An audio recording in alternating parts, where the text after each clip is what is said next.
Totoo ba yung multo sa PBB o sa camp? O totoo yun, guys. Kasi, ito,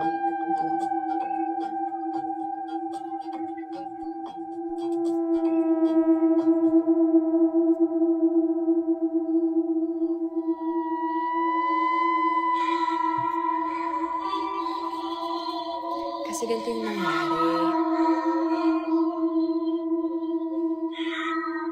Nagkaroon, isang babae na nakatira sa Camp Starhan, nag-video nang biglang may sumingit na kamukha, di umano.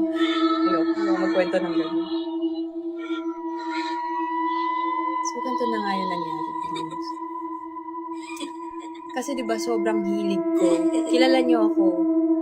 Mahilig talaga ako sa mga video-video. Isang video na paganda. Sa takot ako sa skip.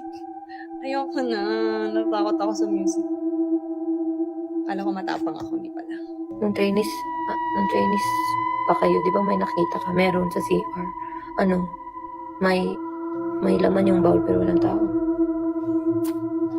Sorry Lord. Sorry po sa kumakain eh. Pasensya na. Wrong, bad joke. Sorry po. Pasensya na. Ang creepy nun, di ba? Ako tatakbo talaga ako dun.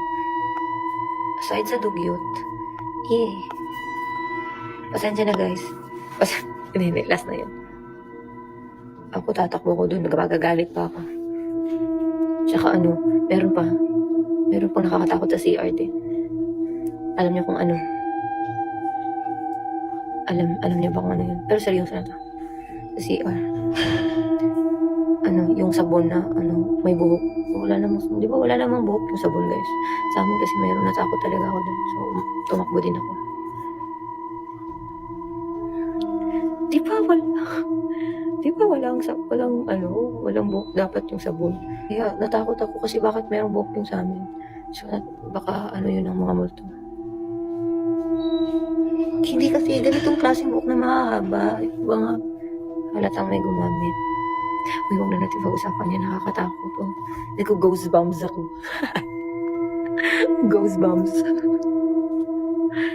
Nagbibinata ata yung namin, yung sabon namin kasi yung mga daming buhok. Puberty stage. I changed my answering machine. Now that I'm alone, cause right now it says stop me. Can't come to the phone, and I know it makes no sense. Cause we walked out the door, but it's the only way I hear your voice anymore. It's ridiculous, it's been months. For some reason I just can't get over us. And I'm stronger than this.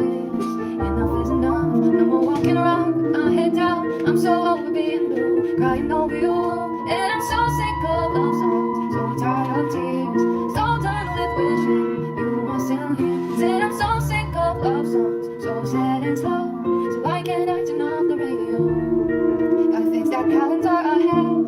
It's on July 15th, because since there's no more you, there's no more anniversary. I'm so fed up with my thoughts of you and your memory, and how every song reminds me of what used to be. It's the reason I'm so sick of love songs, so tired of tears, so done with wishing you were still here. Said I'm so sick of love songs, so sad and slow. So why can't I turn off the radio?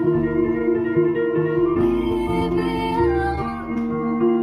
So many love songs. Can't even think about her smile. We're having my first child. I'm letting go. Turn off the radio, cause I'm so sick of love songs, so tired of tears, so done with wishing she was still here. Said I'm so sick of love songs, so sad and slow. Why can't I turn off the radio?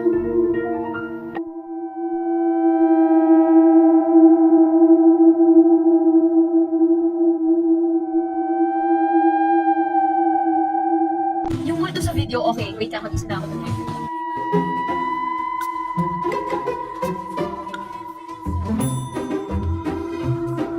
Yung about dun sa video na yun, may ganting kwento nun.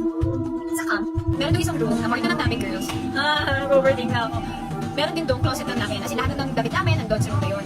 So sa closet na yun, nandun si staff. Mahilig kasi yung video si staff, kasi nandun ko kasi nilubutan ako. So doon siya nag-video, kasi hindi siya mahilig mag-selfie, pero mahilig siya mag-video. Ngayon, nag-isa lang siya doon. And ayun, sinasabi nila, ako daw yung nakita nila. And ako, hindi ako naniniwala. Tapos parang, kamukha ko ba talaga? Yun pa yung sabi ko noon. Parang, bakit po ako? Sinasabi nyo? Parang gano'n. Nasa baba kasi kami nila Ate Colette. Nagkumentuhan kami sa baba. Nagulat kami, sobrang nagundong doon sa second floor. Tapos alam mo, nagtatakbuhan sila. Tapos doon po sila sa baba, doon po sila sa amin. Tapos sabi nila, pinakita nga nila yung video. Tapos sabi nila, Coach Reden, andun din sila Coach Reden and Kuya Isla. Sabi nila, pinaprank nila kami, hindi kami naniniwala. Ako daw kasi yung nasa video. Tapos, sabi ko, paano mangyayari? Hindi kasama ko nga si Ate Colette. Di ba? Parang, ano ba, dalawang tao ako. Tapos, ayaw nila maniwala talaga na hindi ako yun. So, chinek nila yung CCTV kasi yung kami dati, lahat ng sulok may CCTV. So, chinek nila Kuya Isla and Coach Reden if nagpa-prank ba. Sisama lang po yung tao sa closet namin. Nasa baba ako. Kitang-kita nila sa CCTV yun. So, ayun. So, hindi ko na alam. Meron naman kasi talaga sa camp.